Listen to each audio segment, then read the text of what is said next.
Captain کی بات سننے کے بعد وہ جنرل مشرف کو اطلاع دینے کے لیے چلے گئے۔ اسی دوران کیپٹن ثروت نے فلائٹ انجینئر سے پوچھا کہ کتنا ایندھن باقی ہے اور کیا ہم جہاز مسقط کی طرف موڑ سکتے ہیں۔ فلائٹ انجینئر نے حساب لگایا اور کہا، بالکل بھی نہیں، ہمارے پاس اس 10,000 فٹ کی بلندی پر صرف 5.5 ٹن ایندھن ہے۔ اسی دوران جنرل پرویز مشرف بھی کاکپٹ میں داخل ہو گئے تھے۔ پرواز کے عملے کے ارکان کی بات چیت کے دوران پرواز کا رخ موڑنے کے لیے 2 متبادل ہوائی اڈوں پر غور کیا گیا، ایران میں چہبار اور بھارت میں احمد آباد۔ بقایا ایندھن اور نئے ہوائی اڈے اور رات میں پرواز کے اترنے کی سہولت سے متعلق فلائٹ انجینئر سے مختصر بات چیت کے بعد متبادل کے طور پر چہبار پر غور نہیں کیا گیا۔ کیپٹن ثروت نے کو پائلٹ سے پوچھا، کیا احمد آباد کی طرف ہماری اپروچ اور جہاز اترنے کی اطلاع ہے؟ فوراً جیپسن فلائٹ کرو کی بائبل کھولو اور اس میں سے معلومات لو۔ جنرل مشرف یہ تمام بات چیت سن رہے تھے اور انہوں نے جارحانہ طور پر دھڑلے سے کہا، ہم بھارت نہیں جائیں گے۔ ظاہر ہے کسی بھی ملک کا چیف آف سٹاف تو دور کی بات ہے، کوئی عام فوجی بھی ان حالات میں کسی دشمن ملک کی مدد کا طلبگار نہیں ہوگا۔ اس موقع پر مجھے کیپٹن راشد منہاس کی یاد آئی۔ اس پر کیپٹن ثروت نے کہا، اوکے جنرل صاحب، جیسا آپ کہیں۔ اب جنرل مشرف نے کہا کہ وہ کور کمانڈر کراچی سے فوری طور پر بات کرنا چاہتے ہیں۔ کچھ دیر بعد ذاتی عملے کے افسران نے فلائٹ انجینئر کو موبائل فون دے دیے اور کور کمانڈر کراچی کے ٹیلی فون نمبر بھی فراہم کر دیے۔ فلائٹ انجینئر عامر نے کئی مرتبہ فون پر رابطہ کرنے کی کوشش کی، لیکن دوسری جانب سے کوئی آواز نہیں آ رہی تھی۔ اس افراتفری میں اور جنرل کی موجودگی میں فلائٹ انجینئر نے کوئی غلطی کی اور اپنی فلیش لائٹ کا شیشہ توڑ دیا۔ اب فلائٹ انجینئر عامر نے کہا کہ ہمارا رابطہ نہیں ہو رہا اور ایسا لگتا ہے کہ ٹیلی فون کی لائنیں کاٹ دی گئی ہیں۔ پھر جنرل نے پوچھا کہ ہم long range radio high frequency پر کیوں بات نہیں کر سکتے؟ فلائٹ انجینئر نے company high frequency phone page کے ذریعے رابطہ قائم کرنے کی کوشش کی، لیکن ہر طرف مکمل خاموشی تھی اور کوئی جواب نہیں آ رہا تھا۔ اس تمام صورتحال میں دلچسپ بات یہ تھی کہ ماں سوائے ہم چند افراد کے جو اس وقت کاکپٹ میں موجود تھے، کسی کو کچھ خبر نہیں تھی کہ اندرونی طور پر کیا پیش آ رہا ہے۔ وہ تمام حالات سے بے خبر اپنی دنیا میں تھے۔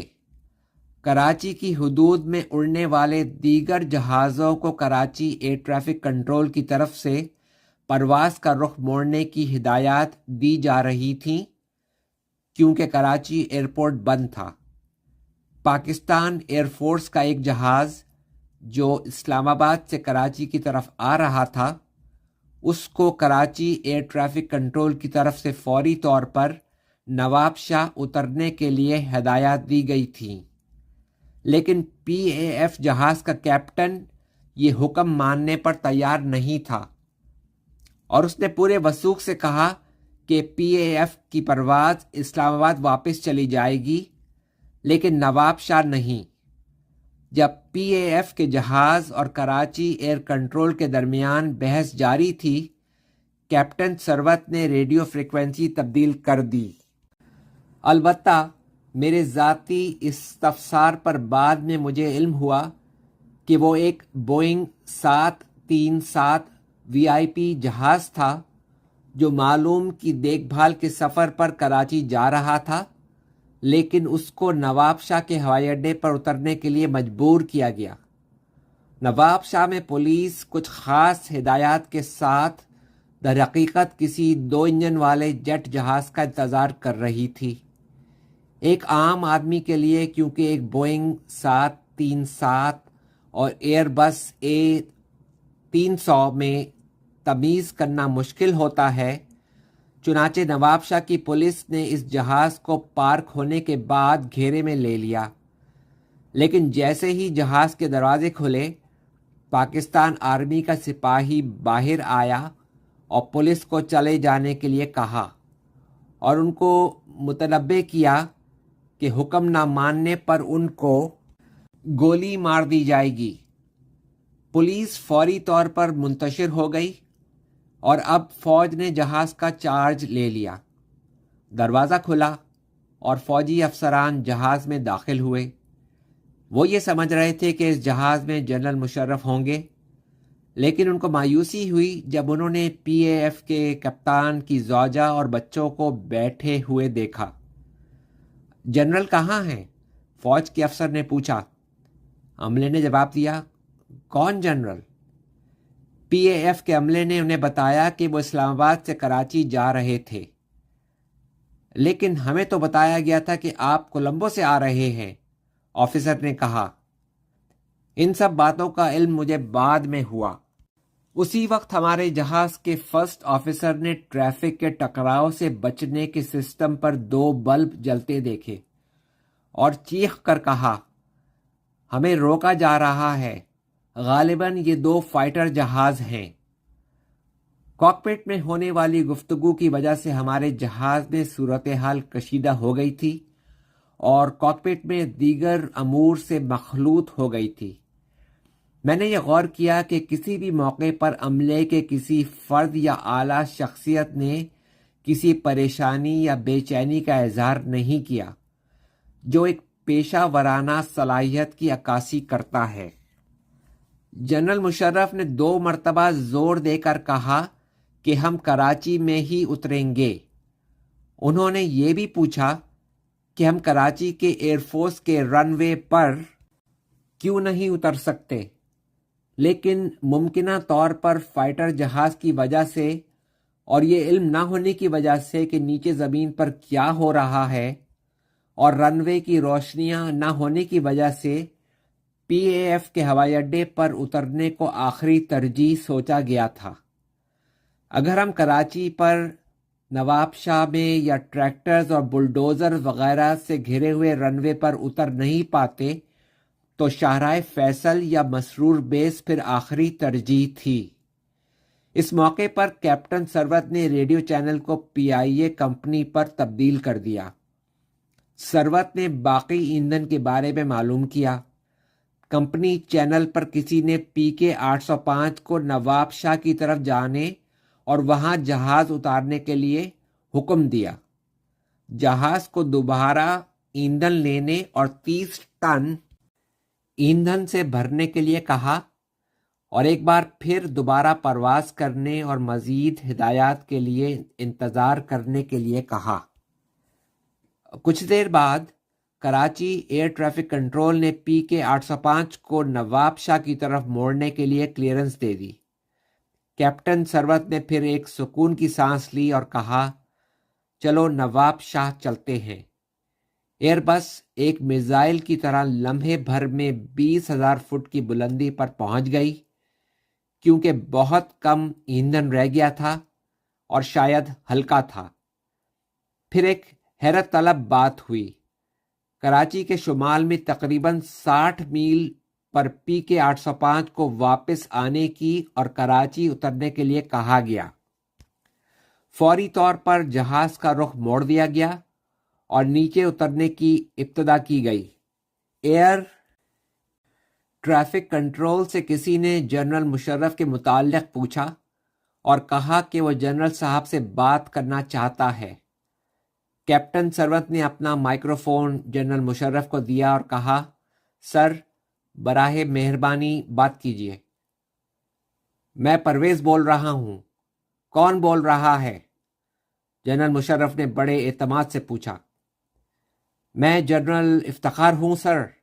2 گھنٹے پہلے آپ کی ریٹائرمنٹ کا اعلان کیا گیا تھا، لیکن ہم نے کنٹرول حاصل کر لیا ہے۔ براہ مہربانی کراچی میں اتر جائیے۔ کور کمانڈر کہاں ہے؟ جنرل مشرف نے سوال کیا۔ جواب آیا، وہ کمرے میں آپ کا انتظار کر رہے ہیں۔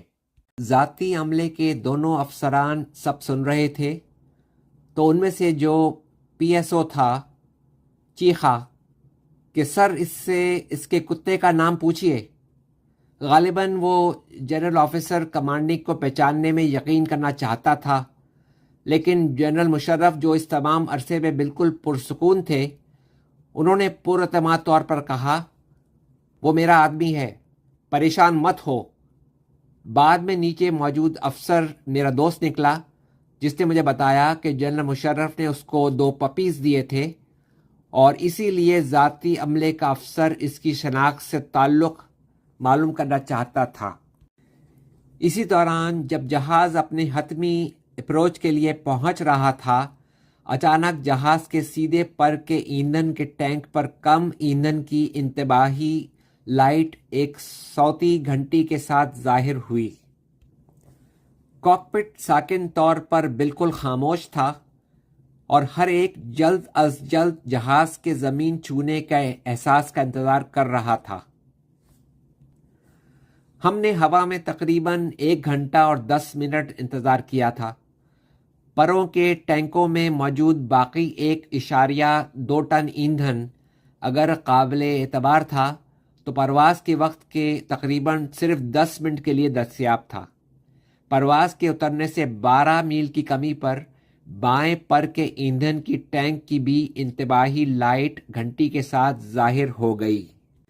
جہاز اترنے کے بعد PK 805 کو ایک علیحدہ علاقے میں پارک کرنے کے لیے کہا گیا اور یہ بھی کہا گیا کہ سوائے VIP کے کوئی بھی فرد جہاز سے باہر نہیں آئے گا۔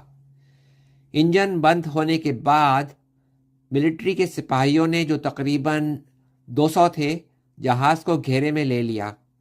جنرل مشرف کاکپٹ کی کھڑکی سے سب جھانک رہے تھے اور بالکل مطمئن نظر آ رہے تھے، جیسے کچھ ہوا ہی نہ ہو۔ جہاز سے اترنے سے پہلے جنرل مشرف نے ہم سب سے ہاتھ ملایا اور کہا، آپ سب کا شکریہ، پریشان مت ہوں، یہ میرا ہی آدمی ہے۔ اور پھر انہوں نے اپنے ذاتی عملے کے افسر کے ذریعے پہلا حکم نامہ جاری کیا، انہیں بتا دیں میں نہیں چاہتا کہ کوئی بھی ملک چھوڑ کر جائے۔ جنرل مشرف، ان کی زوجہ اپنے آنسو پونچھتے ہوئے اور 2 افسران جہاز سے اترے اور کور کمانڈر اور جنرل آفیسر کمانڈنگ نے فوجی جوانوں کی طرف سے کچھ بہترین سلیوٹوں کے ساتھ انہیں خوش آمدید کہا۔ وہ سب پھر ایک مختصر کانفرنس کے لیے ایک عمارت میں گئے جس میں 15 منٹ لگے۔ اس کے بعد تمام دستہ برق رفتاری کے ساتھ گاڑیوں میں روانہ ہو گیا۔ PK 805 کو انجن چلانے کی اجازت نہیں دی گئی، شاید سیکیورٹی وجوہات کی بنا پر اور تقریباً بالکل بھی ایندھن موجود نہ ہونے کی وجہ سے، چنانچہ اس کو بین الاقوامی آمد کی جانب ٹو کر کے لے جایا گیا۔ اس تمام تر واردات کے دوران کاکپٹ میں سب سے زیادہ خاموش اور قریبی مشاہد تھا اور کیپٹن ثروت اور ان کے عملے کی طرف سے مکمل پیشہ ورانہ اہلیت دیکھ کر بہت ہی زیادہ متاثر ہوا۔ یہ کہنے کی ضرورت نہیں کہ جنرل پرویز مشرف نے اپنا وقار قائم رکھا اور تمام تر سلسلے میں مکمل طور پر مطمئن اور سنجیدہ رہے۔ اس رات پاکستانی فوج نے ملک کی باغ ڈور سنبھال لی، عوامی حکومت معزول کر دی گئی اور وزیر اعظم کو گرفتار کر لیا گیا۔ باقی سب تاریخ ہے۔